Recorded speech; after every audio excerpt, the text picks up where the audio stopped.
नमस्कार साथियों, स्वागत है आपका एक नए लेक्चर में। जैसा कि आप जानते हैं कि अपने प्रीवियस लेक्चरों में हम पार्ट्स ऑफ स्पीच का बेसिक और उनका आइडेंटिफिकेशन डिस्कस कर चुके हैं।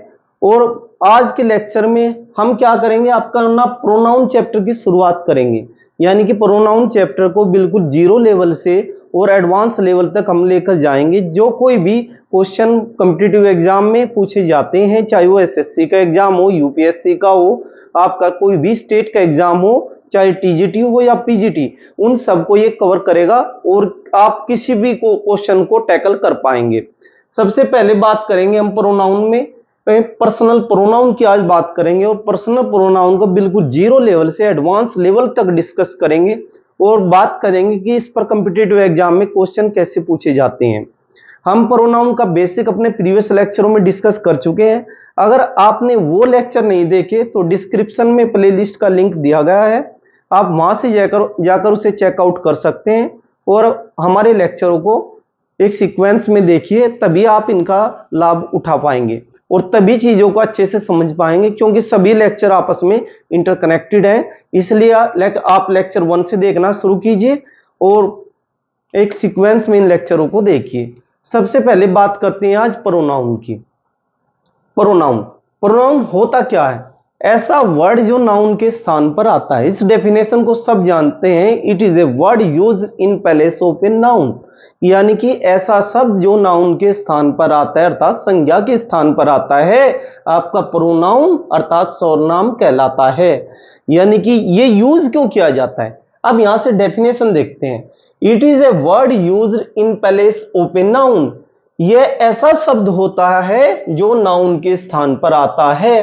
To avoid the repetition of noun, अर्थात नाउन को बार बार प्रयोग से बचने के लिए, अर्थात उसके रिपीटेशन से बचने के लिए हम प्रोनाउन का यूज करते हैं। अब देखो इस सेंटेंस को देखो, ये राम इज माई फ्रेंड। अब मैं राम मेरा दोस्त है उसके बारे में 3 सेंटेंस बोलता हूं। अब आप इन्हें ध्यान से देखिएगा। जैसे Ram is my friend, Ram is very handsome, Ram lives in Delhi. क्या ये सेंटेंस आपके रोंग है? नहीं, सेंटेंस आपके रोंग नहीं है, क्योंकि सेंटेंस बनने के लिए आपको क्या चाहिए? आपको सब्जेक्ट चाहिए और आपको वर्ब चाहिए। यहां पर इज आपकी मेन वर्ब है और राम आपका सब्जेक्ट है। यानी कि सेंटेंस में क्या है? आपका सब्जेक्ट भी है और आपकी मेन वर्ब भी है। जबकि सेंटेंस में ऑब्जेक्ट हो भी सकता है और नहीं भी। अगर वर्ब आपकी ट्रांजिटिव होगी तो सेंटेंस में ऑब्जेक्ट होगा, अगर इंट्रांजिटिव होगी तो सेंटेंस में ऑब्जेक्ट नहीं होगा। अर्थात सेंटेंस बनने के लिए आपको क्या चाहिए? आपको वर्ब चाहिए और आपको सब्जेक्ट चाहिए। अब सेकंड सेंटेंस देखिए, राम इज वेरी हैंडसम। इसमें आपकी मेन वर्ब क्या है? इज, और राम क्या है? इसका सब्जेक्ट। सेकंड सेंटेंस भी आपका सही है। फिर थर्ड सेंटेंस को देखिए, राम लिव्स इन दिल्ली, राम दिल्ली में रहता है। अर्थात थर्ड सेंटेंस में आप क्या करोगे? लिव्स क्या आपकी मेन वर्ब और राम क्या है? इसका सब्जेक्ट।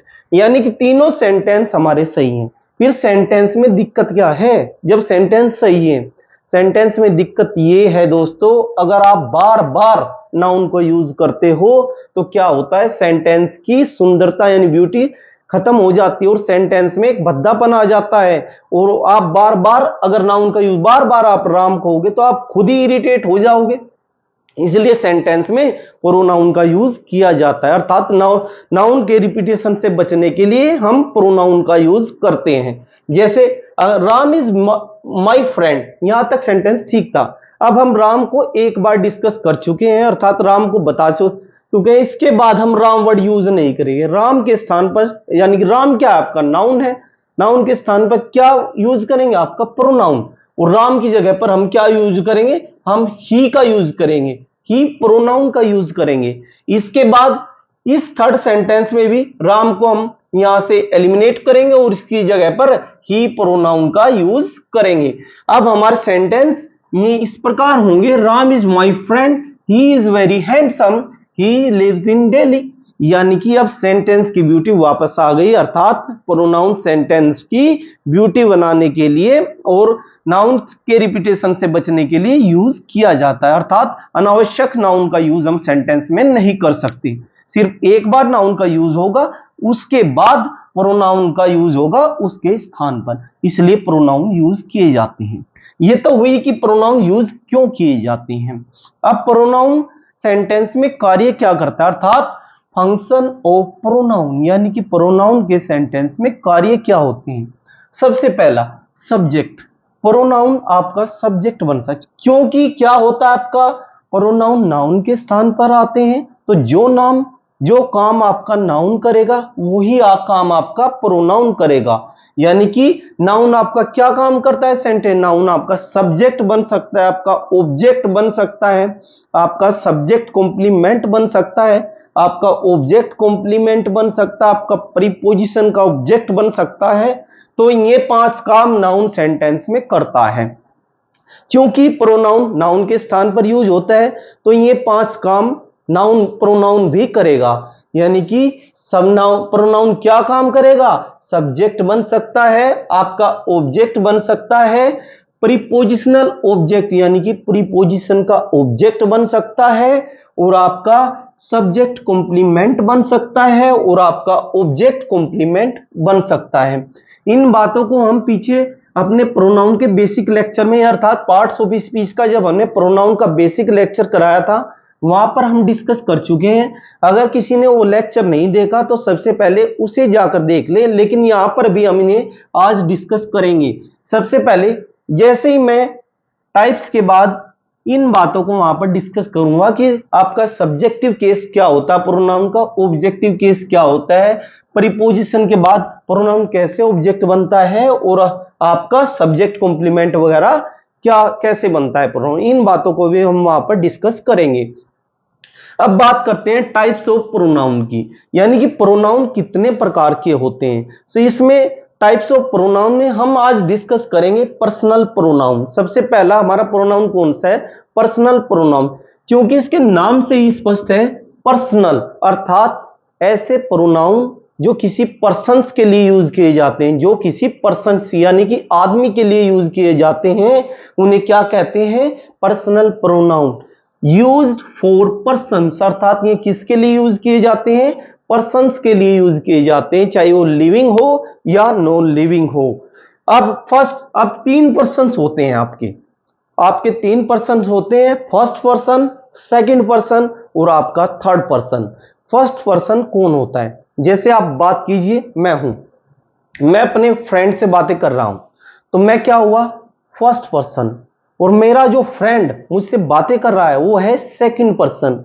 और हम क्या करते हैं, अपने थर्ड दो फ्रेंड के बारे में बातें करते हैं, अपने किसी दूर के फ्रेंड यानी हमारा कोई दूर का दोस्त है उसके बारे में बातें करते हैं। यानी कि मैं फर्स्ट पर्सन हुआ, जो मेरे सामने मेरा दोस्त है जो मेरे से बातें कर रहा है वो सेकंड पर्सन है, और जिसके बारे में हम बात कर रहे हैं वो हमारा थर्ड पर्सन होगा। अर्थात फर्स्ट पर्सन क्या होता है, स्पीकर मतलब बोलने वाला यानी कि वक्ता, उसे क्या कहते हैं आप, फर्स्ट पर्सन कहते हैं। और फर्स्ट पर्सन में क्या आते हैं, आई और वी आपके फर्स्ट पर्सन में आते हैं। आपका मैं और हम के किस में आते हैं, आपके फर्स्ट पर्सन में। और इनमें आई क्या होता है आपका, सिंगुलर यानी कि एक वचन होता है, और जबकि वी आपका बहुवचन होता है यानी प्लूरल होता है। इसके बाद बात करते हैं सेकंड पर्सन की, टू whom वी स्पीक, जिससे हम बातें करते हैं उसे क्या कहते हैं, हम सेकंड पर्सन कहते हैं। सेकंड पर्सन के स्थान पर क्या यूज किया जाता है, यू यूज किया जाता है। सेकंड पर्सन के स्थान पर यू यूज किया जाता है, और यू का सिंगुलर और प्लूरल फॉर्म यू ही होती है, अर्थात यू का एक वचन और बहुवचन यू ही होता है। इसके बाद बात करते हैं हम थर्ड पर्सन की। थर्ड पर्सन, अभी हमने आपको बताया कि थर्ड पर्सन वो होते हैं जिसके बारे में हम बातें करते हैं, टॉक अबाउट, जिसके बारे में हम बातें करते हैं। यानी कि यहां पर क्या होगा, ही, सी, इट, दे, यानी कि वह, इट, यह, दे, वे, यानी कि थर्ड पर्सन क्या होते हैं जिसके बारे में हम बातें करते हैं। अब बात करते हैं अपने पर्सनल प्रोनाउन के किन केसेस के बारे में, यानी कि पर्सनल प्रोनाउन फर्स्ट पर्सन में कौन कौन आते हैं, उनका सब्जेक्टिव केस क्या होता है, उनका ऑब्जेक्टिव केस क्या होता है, और उनका पॉजिटिव एडजेक्टिव क्या होता है, और पॉजिटिव प्रोनाउन क्या होता है, आज डिटेल में डिस्कस करेंगे। इस चार्ट को सबसे पहले देखिए, ये चार्ट आपको ये चार्ट आपको याद करना पड़ेगा दोस्तों, जिससे आपको आगे कोई प्रॉब्लम न हो, आपको पता चल सके कि कौन सा प्रोनाउन फर्स्ट पर्सन है, कौन सा सेकंड है, कौन सा थर्ड है, इसका पॉजिटिव एडजेक्टिव केस क्या है, इसका पॉजिटिव प्रोनाउन क्या है। इन चीजों को आप आसानी से जान सको, इसलिए इस चार्ट को आपको याद करना होगा। अब बात करते हैं इस चार्ट की बात। सबसे पहले पर्सन यानी कि फर्स्ट पर्सन की बात करते हैं। फर्स्ट पर्सन की अगर मैं बात करूं, फर्स्ट पर्सन में आपका आई और वी आते हैं। आई और वी क्या होते हैं, इसके सब्जेक्टिव केस होते हैं, अर्थात जब भी सब्जेक्ट के रूप में फर्स्ट पर्सन को यूज करना हो तो या तो हम आई का यूज करेंगे या वी का यूज करेंगे। और आई आपका सिंगुलर यानी कि एक वचन होता है, इसका नंबर यानी कि एक वचन होता है, और वी आपका क्या होगा, प्लूरल यानी कि बहुवचन होता है। अगर हम बात करें इनके ऑब्जेक्टिव केस की, ऑब्जेक्ट जब भी इन्हें ऑब्जेक्ट के स्थान पर यूज करेंगे तब हम क्या यूज करेंगे, हम आई की जगह पर मी का यूज करेंगे और वी की जगह पर हम अस का यूज करेंगे।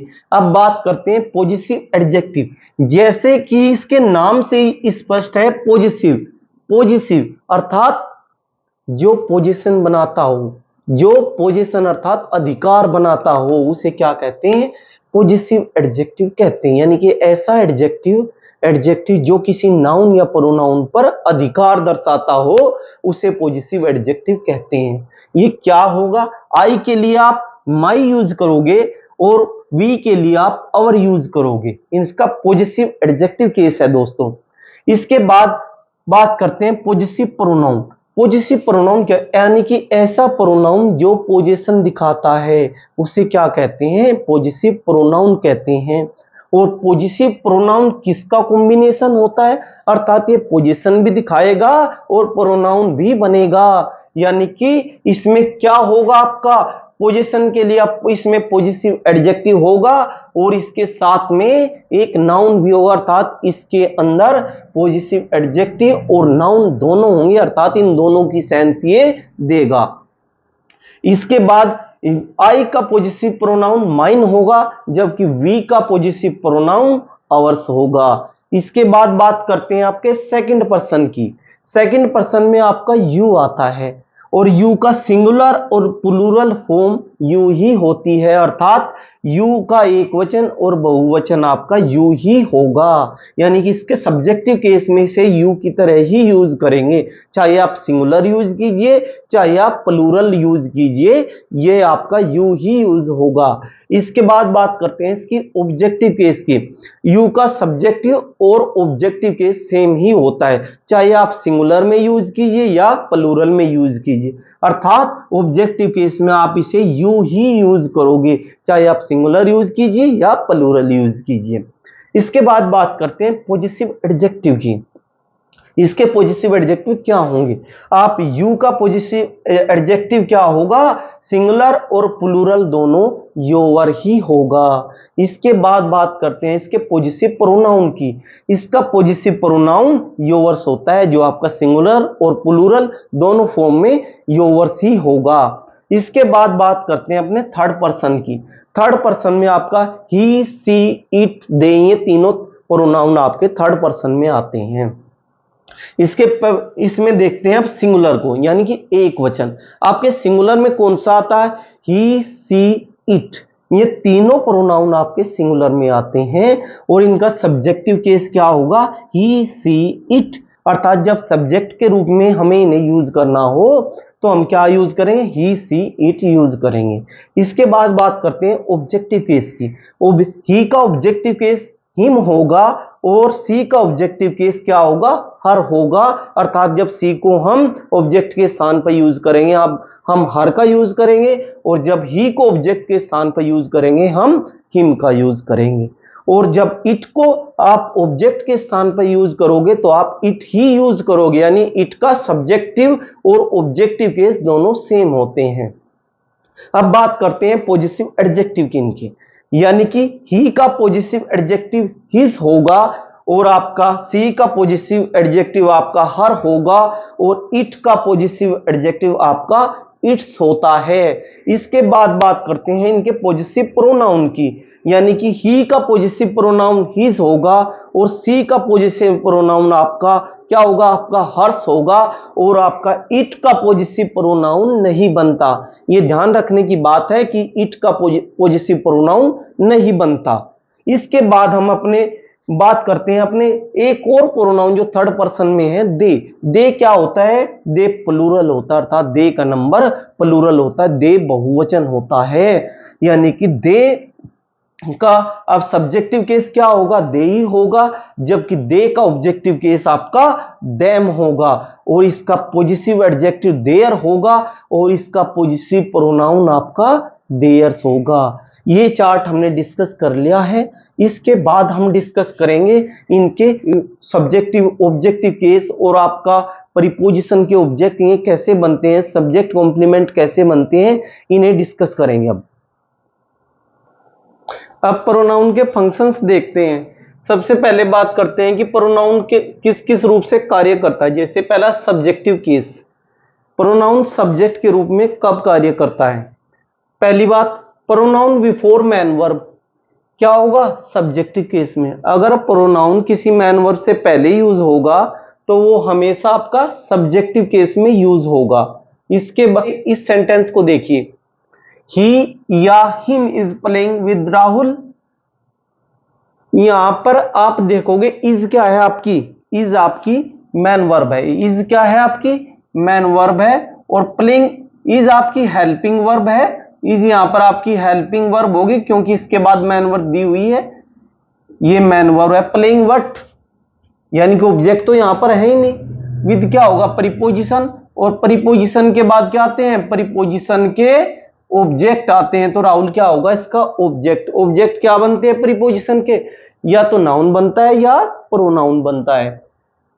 तो दोस्तों यहां पर आपकी मैन वर्ब भी है, और तो यहां पर क्या कोई ऐसी मैन वर्ब हो सकती है जिसका सब्जेक्ट ना हो, क्या कोई ऐसी वर्ब हो सकती है जिसका सब्जेक्ट ना हो, क्योंकि बिना मैन वर्ब और सब्जेक्ट के आपका सेंटेंस पॉसिबल ही नहीं है। इसलिए कोई ऐसी मैन वर्ब नहीं हो सकती जिसका सब्जेक्ट ना हो। तो यहां पर अगर आपने इस प्रोनाउन को हिम को यूज कर लिया तो इस वर्ब को सब्जेक्ट, प्लेइंग वर्ब को सब्जेक्ट कहां से दोगे, जब सब्जेक्ट नहीं होगा तो आपका सेंटेंस कंप्लीट नहीं होगा, क्योंकि सेंटेंस होने के लिए सब्जेक्ट प्लस वर्ब का होना जरूरी है। ऑब्जेक्ट आपका सेंटेंस में हो भी सकता है या नहीं, लेकिन बिना सब्जेक्ट और वर्ब के आपका सेंटेंस का फॉर्मेशन नहीं हो सकता। इसलिए आप इस प्रोनाउन को सब्जेक्टिव केस में यूज करोगे, और इसका सब्जेक्टिव केस क्या होगा, जैसा कि आपने चार्ट से पढ़ा है, इसका सब्जेक्टिव केस आपका ही होगा, न कि हिम। ठीक है दोस्तों, ये आपका क्लियर है यहां पर। इसलिए यहां पर सब्जेक्टिव केस में ही आता है, ये होता है इसका रीजन। लेकिन अब सेकंड सेंटेंस को देखिए, गो वेंट गोन, गो की सेकंड फॉर्म है तो ये क्या होगी आपकी मैन वर्ब होगी। टू आपका प्रीपोजिशन होगा, और प्रीपोजिशन के बाद क्या आता है, प्रीपोजिशन के ऑब्जेक्ट आते हैं, इसलिए मुंबई क्या होगा, इसका ऑब्जेक्ट होगा। और सी आर, अब क्या कोई ऐसी मैन वर्ब हो सकती है जिसका सब्जेक्ट ना हो, इस मैन वर्ब को सब्जेक्ट चाहिए, और सब्जेक्ट क्या होगा आपका हमेशा प्रोनाउन का सब्जेक्टिव केस होगा। तो यहां पर आप सी का यूज करोगे, न कि हर का। इस बात के पीछे ये लॉजिक है, बचपन से हम ऐसे पढ़ते आए हैं कि यहां पर सब्जेक्ट आएगा, सब्जेक्ट आएगा। लेकिन सब्जेक्ट क्यों आएगा, सब्जेक्ट इसलिए आता है क्योंकि कोई ऐसी मैन वर्ब नहीं हो सकती जिसका सब्जेक्ट न हो, इसलिए सब्जेक्टिव केस यहां पर आता है। ये होता है लॉजिक इसके पीछे। अब बात करते हैं सेकंड यहां पर सेकंड जो आपकी बात है इसमें, उसमें प्रोनाउन आफ्टर बी वर्ब, यानी कि जब बी की फॉर्म किसका काम करे, मैन वर्ब का, तो सब्जेक्टिव केस में यूज होंगे प्रोनाउन उसके बाद। इस सेंटेंस यहां पर देखिए बी की फॉर्म कौन सी होती है, is, am, are, was, were, be, been, being. जब बी की फॉर्म मैन वर्ब का काम करे उसके बाद प्रोनाउन हमेशा सब्जेक्टिव केस में यूज होंगे। क्यों यूज होंगे, क्योंकि उस टाइम पे ये वर्ब लिंकिंग वर्ब का कार्य करती है। जब ये लिंकिंग वर्ब का कार्य करती हैं तो उस टाइम पे सब्जेक्ट, उसमें सेंटेंस में कोई एक्शन नहीं होता। जब सेंटेंस में एक्शन नहीं होता तो वहां पर ऑब्जेक्ट नहीं होगा। ऑब्जेक्ट नहीं होगा तो उस टाइम पर सेंटेंस में सब्जेक्ट कॉम्प्लीमेंट आते हैं, और सब्जेक्ट कॉम्प्लीमेंट हमेशा सब्जेक्टिव केस में ही होते हैं। इसलिए जब भी बी की फॉर्म मैन वर्ब की तरह से कार्य करेगी तो उसके बाद प्रोनाउन सब्जेक्टिव केस में यूज होगा, क्योंकि हमें वहां पर सब्जेक्ट कॉम्प्लीमेंट चाहिए, और सब्जेक्ट कॉम्प्लीमेंट सब्जेक्टिव फॉर्म में ही हो सकता है। अब देखिए यहां पर इन सेंटेंस को, सबसे पहले इन दो सेंटेंस को देखो। यहां पर आपका इस पहले सेंटेंस में आपका एम क्या है, आपकी हेल्पिंग वर्ब है, प्लेइंग क्या है, आपकी मैन वर्ब है, और फुटबॉल क्या, प्लेइंग व्हाट, फुटबॉल इसका ऑब्जेक्ट है, और आई क्या होगा यहां पर, सब्जेक्ट होगा। इस सेंटेंस में आपकी एम हेल्पिंग वर्ब होगी, क्योंकि इसके बाद एक अन्य वर्ब आई है जो मैन वर्ब की तरह से कार्य कर रही है, इसलिए एम यहां पर आपकी हेल्पिंग वर्ब होगी। अब नेक्स्ट सेंटेंस देखिए, आई एम ए डॉक्टर। इस सेंटेंस में आपकी एम क्या होगी, आपकी मैन वर्ब होगी, क्योंकि इस सेंटेंस में इसके बाद अन्य कोई वर्ब नहीं है, इसलिए मैन वर्ब की तरह से कार्य करेगी।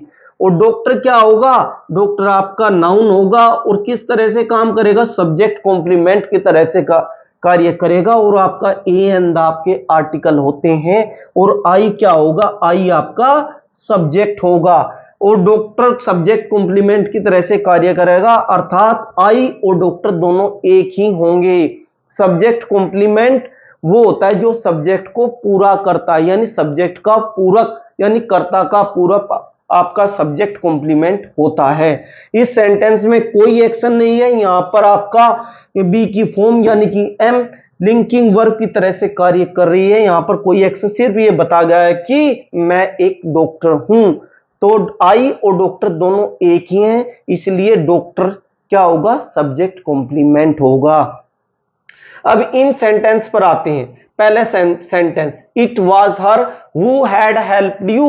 यहां पर हेड क्या होगा, हेड आपका हेल्पिंग वर्ब होगी, और हेल्प्ड आपका मैन वर्ब होगा, और यू क्या होगा, हेल्प्ड हुम, किसकी हेल्प की, उन्होंने यू की हेल्प की। यू क्या होगा आपका, यहां पर ऑब्जेक्ट होगा, अर्थात ऑब्जेक्ट हो, क्योंकि यू का सब्जेक्टिव और ऑब्जेक्टिव केस यू ही होता है, इसलिए यहां पर यू ही यूज होगा। और वो क्या होगा, वो यहां पर आपका रिलेटिव प्रोनाउन होगा, जो यहां पर प्रोनाउन प्लस कंजक्शन दोनों की तरह से कार्य कर रहा है, अर्थात इन दोनों क्लाउज को ये ज्वाइन भी कर रहा है, और नेक्स्ट क्लाउज में यहां पर सब्जेक्ट की तरह से कार्य भी कर रहा है, यानी ये कंजक्शन और प्रोनाउन दोनों की तरह से कार्य कर रहा है। ये रिलेटिव प्रोनाउन है। रिलेटिव प्रोनाउन को हम अपने आने वाले लेक्चर में आने वाले जब लेक्चर अपने कंप्लीट करेंगे इस चैप्टर को, तब हम रिलेटिव प्रोनाउन को आपको पढ़ाएंगे और बात करेंगे कि ये सब्जेक्ट और कंजक्शन दोनों की तरह से कार्य कर सकता है।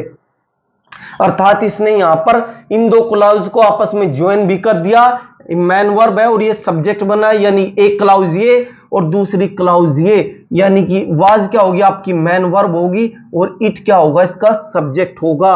अब यहां पर देखिए, जब बी की फॉर्म मैन वर्ब की तरह से कार्य करती है तो उसके बाद क्या आते हैं, वाज क्या है, बी की फॉर्म है दोस्तों, और जब ये मैन वर्ब की तरह से कार्य करती है तो उसके बाद सब्जेक्ट कॉम्प्लीमेंट आते हैं, न कि ऑब्जेक्ट। हर क्या है आपका, सीक, हर क्या आपका, हर आपका ऑब्जेक्टिव केस है सी का, इसलिए सब्जेक्ट कॉम्प्लीमेंट आने के लिए हमें क्या चाहिए, हर का सब्जेक्टिव केस, इसलिए यहां पर आपका हर यूज नहीं होगा, उसकी जगह पर आपका सी यूज होगा। इसके बाद नेक्स्ट सेंटेंस देखिए, इसमें वर आपका क्या होगा, आपका हेल्पिंग वर्ब होगी, और प्लेइंग आपकी मैन वर्ब होगी, विद आपका प्रीपोजिशन होगा, और शाम इसका क्या होगा, ऑब्जेक्ट होगा विद प्रीपोजिशन का।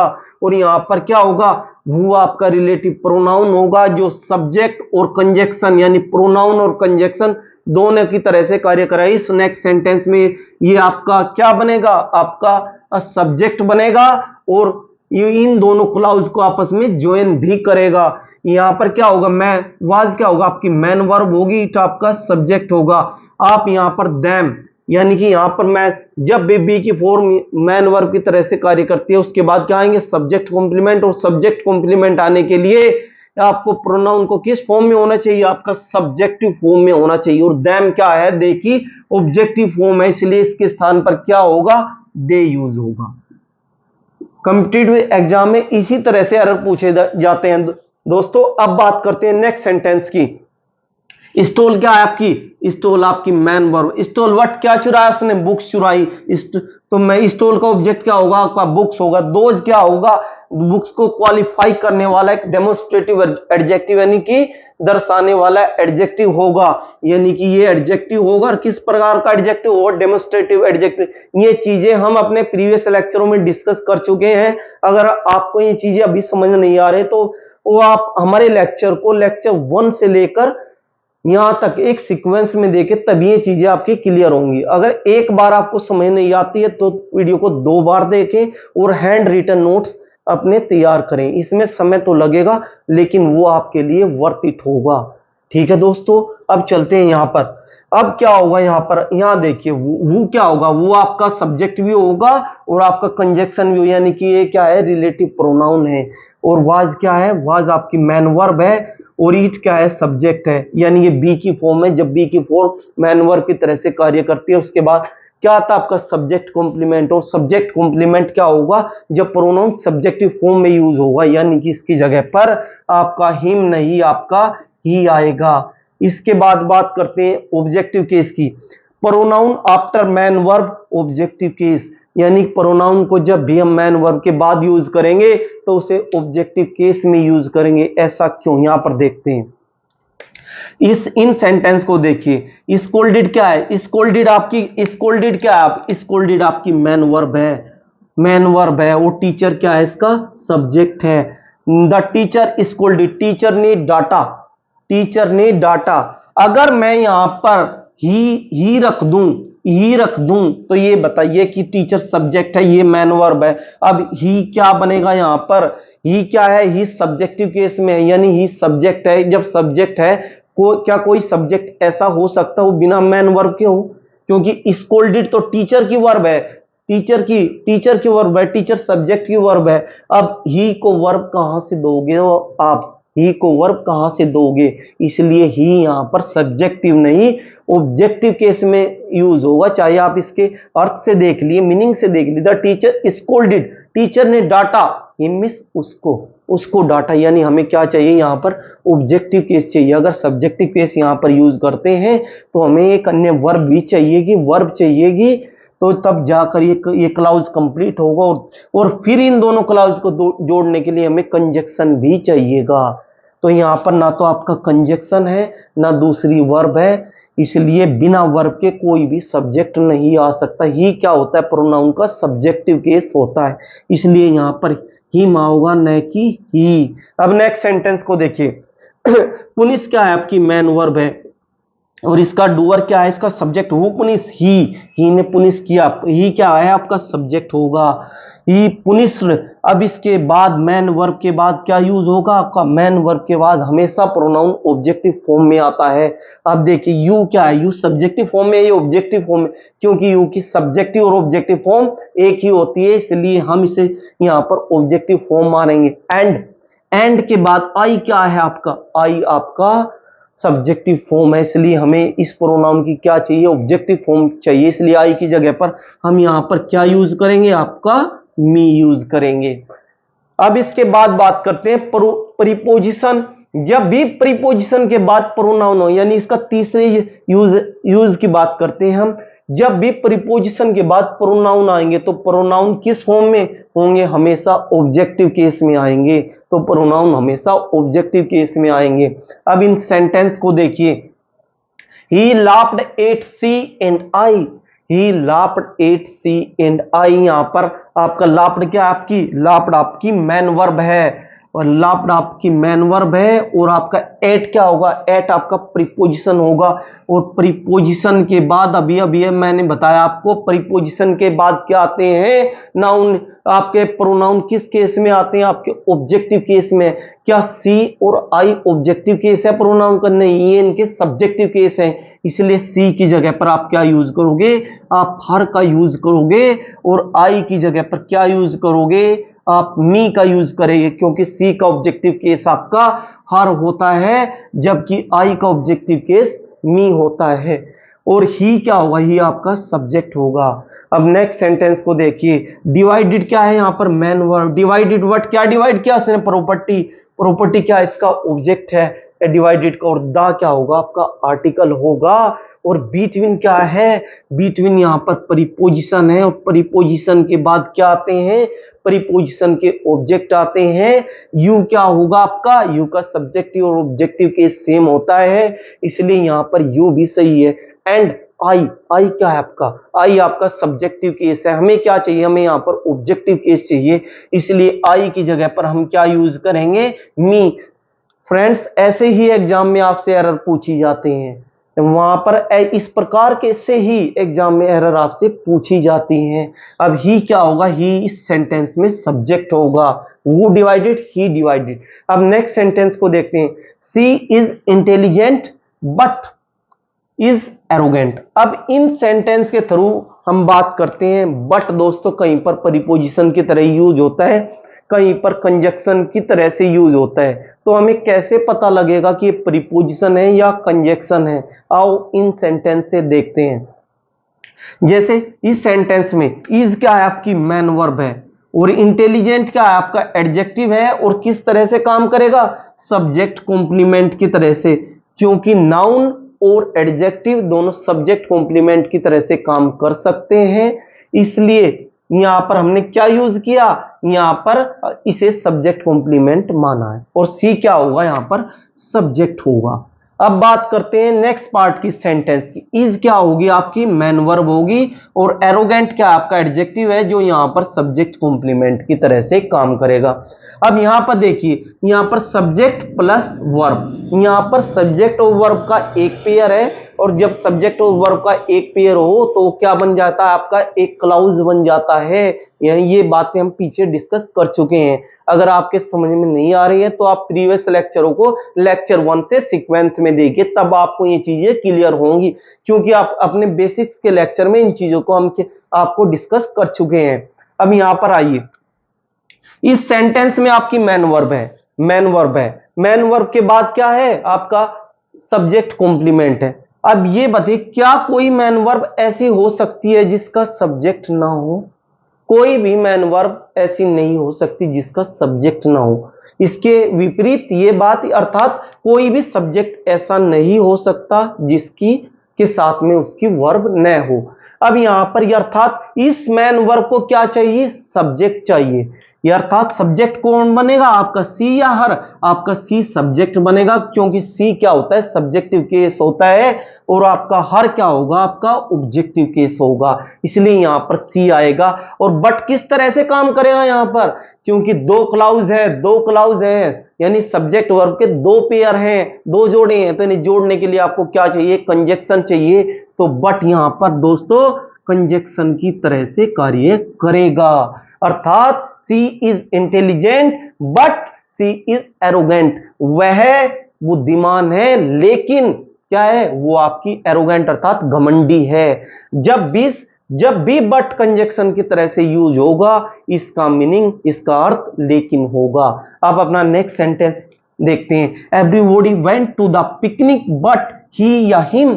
अब यहां पर देखिए, वेंट क्या आपकी गो की सेकंड फॉर्म है, वेंट क्या आपकी, वेंट आपकी मैन वर्ब है, वेंट आपकी मैन वर्ब है, और टू आपका प्रीपोजिशन है, और प्रीपोजिशन के बाद क्या आते हैं, प्रीपोजिशन के ऑब्जेक्ट, यानी पिकनिक क्या है, इस प्रीपोजिशन का ऑब्जेक्ट है आपका, द यहां पर आर्टिकल है। एवरीबॉडी, एवरीबॉडी क्या है आपका सब्जेक्ट है, इसे आपको इंडेफिनिट प्रोनाउन में हम डिस्कस करेंगे। जब इंडेफिनिट प्रोनाउन डिस्कस करेंगे हम तब आपको एवरीबॉडी, एवरीवन, समवन, समबॉडी, इन सारी चीजों को वहां पर डिस्कस करेंगे।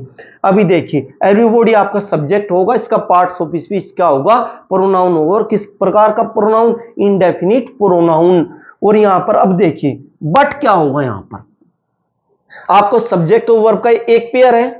देखिए यहां पर, क्या यहां पर कोई ऐसा सब्जेक्ट है जो बिना वर्ब के आ सकता, अगर मैं यहां पर ही रखूं तो ही की वर्ब कहां है, क्योंकि कोई भी सब्जेक्ट बिना वर्ब के नहीं आ सकता, इसलिए मुझे यहां पर क्या यूज करना पड़ेगा, मुझे यहां पर हिम यूज करना पड़ेगा। जब मैं यहां पर हिम यूज करूंगा तो ये क्या होगा, बट यहां पर अब प्रीपोजिशन होगा, प्रीपोजिशन होगा तो इसका अर्थ क्या होगा यहाँ पर, सिवाय या के अलावा। जब बट प्रीपोजिशन की तरह से यूज होगा तो इसका अर्थ सिवाय या के अलावा, यानी हर कोई पिकनिक में गया बट हिम, उसके सिवाय, उसके अलावा।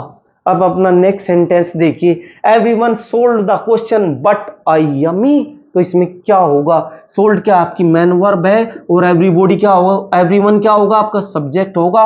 इसका पार्ट्स ऑफ स्पीच प्रोनाउन होगा, किस प्रकार का प्रोनाउन, इनडेफिनिट प्रोनाउन फ्रेंड्स। इसके बाद सोल्ड वर्ब का क्या होगा, सोल्ड व्हाट, क्या सोल्ड किया उसने, क्वेश्चन, क्वेश्चन क्या होगा, सोल्ड वर्ब का ऑब्जेक्ट होगा। और बट क्या यहाँ पर क्या होगा, बट आपका, अब यहां पर ये देखिए, अगर बट को मैं यहां पर प्रीपोजिशन अब बट को यहां पर मैं कंजक्शन मानता हूं, क्या कोई सब्जेक्ट और वर्ब का पेयर है, यहां पर सब्जेक्ट और वर्ब का कोई पेयर नहीं है, इसलिए बट को मैं यहां पर आपका कंजक्शन नहीं मान सकता। जब ये कंजक्शन नहीं है तो ये यहां पर प्रीपोजिशन होगा, और प्रीपोजिशन के बाद क्या आते हैं, प्रीपोजिशन के ऑब्जेक्ट आते हैं, न कि सब्जेक्ट, इसलिए यहां पर मी सही होगा। Clear, clear friends. अब नेक्स्ट क्वेश्चन देखिए, except for you and I everyone went to the college.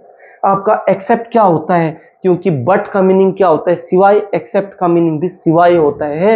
Accept आपका एक प्रीपोजिशन होता है, प्रीपोजिशन के बाद प्रीपोजिशन के ऑब्जेक्ट आते हैं, इसलिए फॉर यहां से हटाइए, एक्सेप्ट के बाद क्या होगा आपके ये ऑब्जेक्टिव केस में आएंगे, यानी you and, except you and, यहां पर आई की जगह पर क्या यूज होगा, मी, क्योंकि यू का सब्जेक्टिव ऑब्जेक्टिव केस सेम होता है।